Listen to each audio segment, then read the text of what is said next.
Hi friends, welcome to Eshwar lucky logs.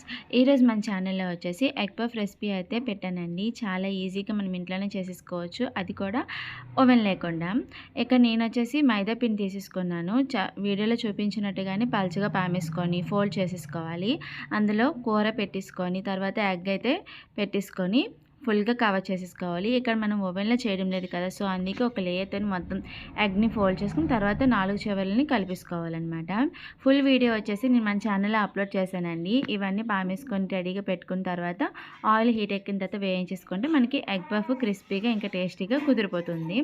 ఇక్కడ ఆయిల్లో వేసుకుంటాం కదా, ఈ కార్నర్స్ నీట్గా పెట్టుకోకపోతే కనుక లోపల ఉన్న కర్రీ బయటకు వచ్చేస్తుంది. సో అందుకని ఒక లేయర్తోని ఫస్ట్ ఎగ్ అంతా కవర్ చేస్తూ పెట్టేసుకోండి. ఆ తర్వాత మిగిలిన కార్నర్స్ని మనం 4 వైపుల నుంచి తీసేసుకొని ఫోల్డ్ చేసేసుకుంటే సరిపోతుంది. ఎగ్ పఫ్ చాలా ఈజీగా మనం ఇంట్లోనే చేసేసుకోవచ్చు.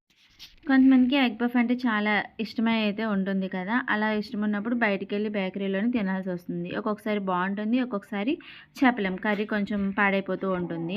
అలా కాకుండా మనకు నచ్చింది మనకు నచ్చినప్పుడు తినాలి అనుకున్నప్పుడు నేర్చుకుంటే తప్పేముంది. అందులో చాలా ఈజీ ప్రాసెస్ అండి, పెద్ద ప్రాసెస్ ఏమీ కాదు, చాలా ఈజీగా చేసేసుకోవచ్చు, అది కూడా ఇంట్లోనే ఓవెన్ లేకుండా. ఇంకెందుకు ఆలస్యం, మీరు కూడా ట్రై చేసి ఎలా వచ్చిందో నాకు కామెంట్ చేయండి. వీడియో నచ్చితే ప్లీజ్ సబ్స్క్రైబ్ చేసుకోండి. Thanks for watching.